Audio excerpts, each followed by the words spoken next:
through inspection reports they obtained from the Department of Health, Education, and Welfare, among other feedback. They then separated it out with different areas, so each student took part of the problem, and they wrote a report, which was turned into a popular paperback that sold tens of thousands of copies. It was called 1 Million Americans, The Last Segregation. That's how many Americans were in nursing homes. It's more now. They then had press conferences where major media came, the networks, the newspapers. They were invited to testify before Congress. Reforms followed to alleviate some of the pain and the terror of a lot of mistreated elderly people in those commercial nursing homes. The religious nursing homes actually were much better. And this is before they entered college. I went back to some of the skeptics. I said, what was that you were telling me in April and May? What kind of condescension were you implying? Don't make it too long before you grow up, because you're growing up now, whether they let you know that or not. I think that his primary message is that basically people not only don't really take the role of citizen in their community, but they also think that they're not capable of taking that role.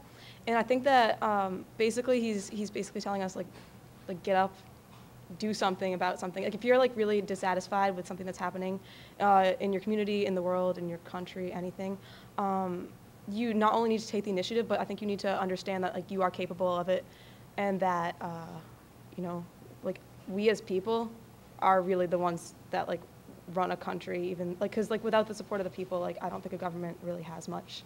So I think he's basically just saying like you can do something if you want to, and you should if you want to. Apparently he did not resist, fired no weapon. The orders from Obama was to kill him, not to capture him. They had an opportunity to capture him, by the way, because it was a quick move. There was no Pakistani army, you know, in the vicinity. They did it in 38 minutes. They could have captured him and then brought him to trial. Now, that's exactly what we did after World War II. Remember the Nuremberg trial? Can you find any greater mass murderers than Hermann Göring and Goebbels and Ribbentrop and all the other people under Hitler? We could have immediately executed, and nobody would have wept a second. We didn't execute. We gave them competent defense lawyers. We had an open, massive trial in Nuremberg, Germany. They were convicted. A couple of them committed suicide in their cells. One of them got a life sentence. The others were executed. And what was the result of that? We expanded international law. We expanded the definition of war crimes, where people in aggressive war countries could never say, well, we slaughtered these people because we were following orders from our superior. You see the difference in the United States then and the criminal regime that's operating today, violating our Constitution, violating federal law, violating the Army manual against torture, throwing people in jail without charges, illegal surveillance of millions of Americans without judicial approval, Guantanamo. What is Guantanamo about? It's an attempt to avoid putting these people in federal court and trying them. How many of you are sports fans? Okay. What if someone asked you to write a 1,000-word essay, and the title of the essay was, why are sports fans so much smarter than voters when they're the same people? How come sports fans know the history of the players, the batting averages, the statistics, the strategies of the coaches, the sub-coaches? How can they informally second guess them? You ever hear the sports programs on radio? It's absolutely amazing how brilliant the insights and questions. and commentary and references of sports fans. Turn them into voters and ask them who's their member of Congress. Do you know their voting record? Do you know how they're sloganizing you? Do you know how they're getting into a light truck and making it like that's a big deal? Huh? Do you know who your senators are? Do you know what laws were destroyed by a Senate hold by one senator because of the idiotic rules in the Senate, where 99 senators signed off last December on a stronger auto safety bill that will save your lives, and Senator Coburn from Oklahoma put a hold on it and killed it? Is there any parliament in the world that would allow one member of the parliament against 99% of the others to block a piece of safety legislation? Do you know about that?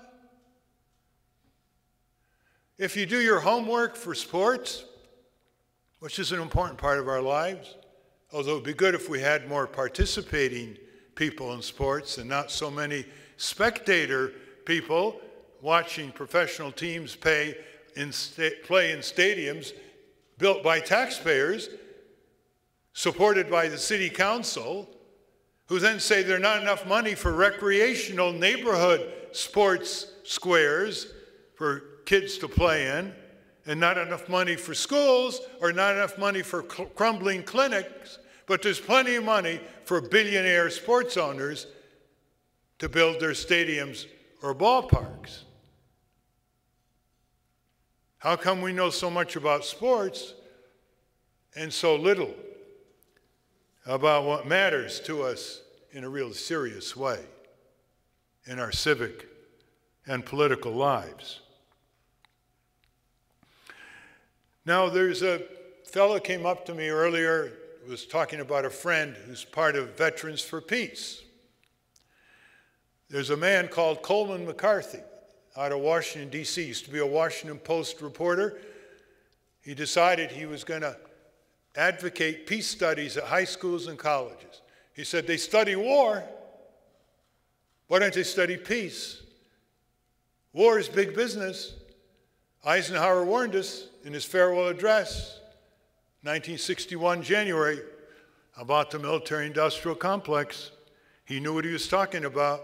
Five-star general, World War II. Why don't we study peace? Well, peace doesn't boil our deepest emotions, doesn't it? Maybe war is more exciting until you get into it and talk to the people who've been into it and who've left. They'll tell you how exciting it is. They'll tell you how bloody and sickening and savage and brutal, and how they were sent into battle so often, especially after World War II, by rulers who often were draft dodgers, like Bush and Cheney. Talk to the veterans who come back, see if they think war is as glorious as it was when they set off on that adventure. He had a point, Coleman McCarthy. He'll come to this high school. He'll take the toughest questions you can give him. And he'll respond with great knowledge and great practicality. People will say, what about World War II? We had to fight World War II. Look at those Nazis. And he'd say, do you know why World War II occurred? They say, why? He said, well, try understanding World War I and how that occurred with the assassination of the Archduke in Sarajevo. One act of homicide escalating like that into a war that killed 35 to 40 million people. And then put Germany under such restrictions and the Versailles Treaty and such pressure as to lead someone like Hitler to be able to appeal to a humiliated, downtrodden, inflation-gutted, impoverished, but very proud people for the rebound that led to World War II. We now are in wars in Afghanistan and Iraq. They happen to be unconstitutional. Article 1, Section 8, very clear. The Federalist Papers, very clear. Only Congress can declare war. Congress has abdicated it, given it to the president. We haven't had a declared war since December 1941, after Pearl Harbor. Apparently, the Constitution is not relevant. When Congress abdicates its constitutional duties, the swearing of their oath of office emphasizes that and gives it to the executive, the president. That is exactly what the Founding Fathers anticipated, worried about, and made sure was in the Congress. And it's been blown apart. The problem with the Founding Fathers is they never dreamed that in the separation of powers, judicial, executive, legislature, that any one of the branches would willingly give up its power under the Constitution. So they gave us no remedies. We try to sue, the judges throw us out. No standing to sue, it's a political question, let Congress work it out with the president. And so now we have a presidency, whether Democrat or Republican, that's completely out of control. Bush, in effect, took our country into a war of aggression against Iraq's dictator, who was not part of 9/11, who didn't have weapons of mass destruction, who was a tottering dictator presiding over a dilapidated army, who, if he made one false move, would have been obliterated by either Iran, Turkey, or Israel, never mind the United States. And yet, he had oil, and we had a man in the White House who somehow wanted to be tougher than his father, who didn't go to Baghdad after the liberation of Kuwait. That war has cost us over $1 trillion and will continue with veterans' injuries and traumatic syndromes and sickness. That war has cost 5,000 to 6,000 lives in the U.S., soldiers. Over 1 million Iraqis have died as a result. 5 million refugees. Sectarian revenge. You know, you come into a country, you prefer one sect over another, you can easily get them fighting. If some giant invader came to our country and preferred Protestants against Catholics in all kinds of ways, and the fights started breaking out, it would happen here. Disease is rampant. Birth defects, stillbirths, skyrocketing, infant mortality skyrocketing, contaminated water, insecurity in the streets, massacres, suicide bombing. International law says if you invade a country, you are legally responsible for protecting the civil population. That would have required 700,000 to 800,000 soldiers. We had 150. How would we feel if that happened to us? Saddam Hussein was brutal, but he was our ally for years because he was anti-communist, and we gave him everything he wanted, including the go-ahead to invade Iran. We even gave him the materials for chemical warfare. That is well documented, among other places, in a Senate Banking Committee report of the U.S. Senate. We allowed U.S. companies, and the British and French allowed their companies with licenses to export those ingredients.